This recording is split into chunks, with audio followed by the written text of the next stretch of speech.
ಮತ್ತು ಭಕ್ತನ ಮಧ್ಯೆ ಯಾರಾದರೂ ಒಂದು ಕಂಪಲ್ಸರಿ ಇರಲೇಬೇಕು ಅನ್ನುವಂಥ ಕಾನ್ಸೆಪ್ಟ್ ಬಂದಿದೆ.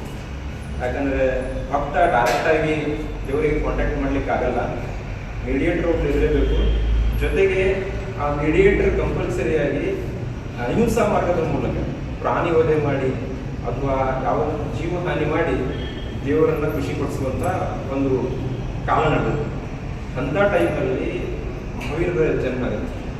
ಅವರು ಅಹಿಂಸಾ ಮಾರ್ಗದ ಮೂಲಕ ಭಕ್ತ ಡೈರೆಕ್ಟಾಗಿ ದೇವರು ಅದಾನೋ ಇಲ್ಲೋ ಅದಲ್ಲ, ಒಟ್ಟಿನಲ್ಲಿ ಮೋಕ್ಷವನ್ನು ಪ್ರಾಪ್ತಿ ಮಾಡೋ ಸಲುವಾಗಿ ಏನು ಆ ಟೈಮಲ್ಲಿ ನಡೆಯುತ್ತಲ್ಲ ಅದನ್ನು ಜನರಿಗೆ ಮೋಕ್ಷ ಯಾವ ರೀತಿ ತಲುಪಿಸ್ಬೋದು ಅನ್ನೋದ್ರ ಕುರಿತು ಸತ್ಯ ಮತ್ತು ಅಹಿಂಸೆ ಈ ಎರಡು ಅಸ್ತ್ರಗಳನ್ನು ಪ್ರಮುಖವಾಗಿ ಬಳಸಿ ಮಹಾವೀರರು ಆ ಟೈಮಲ್ಲಿ ಕ್ರಾಂತಿ ಮಾಡಿದರು.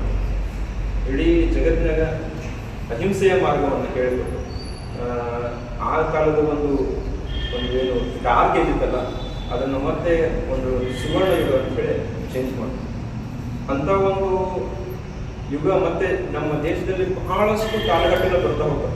ಇಲ್ಲಿವರೆಗೂ ನಾವು ನೋಡ್ತಾ ಹೋಗ್ತಾ ಇದ್ದೀವಿ ಹೇಗೆ ಕಾಲಘಟ್ಟಗಳು ಚೇಂಜ್ ಆಗ್ತಾ.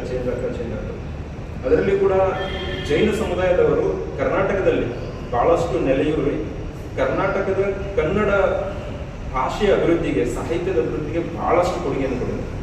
ಪ್ರಮುಖವಾದಂಥ ಬಹಳಷ್ಟು ಕವಿಗಳು, ಎಕ್ಸಾಂಪಲ್ ಪಂಪ ಆಗಲಿ, ರನ್ನ ಆಗಲಿ, ಚೆನ್ನ ಆಗಲಿ, ಬಹಳಷ್ಟು ರತ್ನತ್ರಯರು ಅನ್ನುವಂಥ ಕವಿಗಳು ಜೈನ ಸಮುದಾಯದಿಂದ ಬಂದರು. ಆಮೇಲೆ ರತ್ನಾಕರ ವರ್ಣಿ, ಹೀಗೆ ಬಹಳಷ್ಟು ಜೈನ ಸಮುದಾಯದವರು ಕರ್ನಾಟಕದ ಕನ್ನಡ ಭಾಷೆಯ ಅಭಿವೃದ್ಧಿಗೆ ಬಹಳಷ್ಟು ತನ್ನ ಕೊಡುಗೆಯನ್ನು ನೀಡಿದ್ದಾರೆ. ಕನ್ನಡದ ಸಾಹಿತ್ಯ ಇದೆಯಲ್ಲ, ಆ ಸಾಹಿತ್ಯದ ಕೊಡುಗೆಯನ್ನು ನಾವು ಕೊಟ್ಟಿರುವಂಥ ಕೊಡುಗೆಯನ್ನು ತಯಾರಿಸ್ತಾರೆ.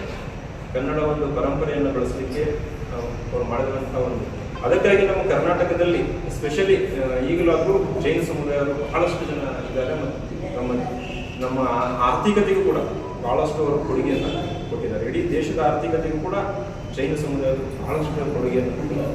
ಇಂಥ ಒಂದು ಸಂದರ್ಭದಲ್ಲಿ ಮಹಾವೀರ ಜಯಂತಿ ಆಚರಣೆಯನ್ನು ನಾವು ತಾಲೂಕು ಆಡಳಿತದಿಂದ ಆಚರಣೆ ಮಾಡಿದ್ದೀವಿ.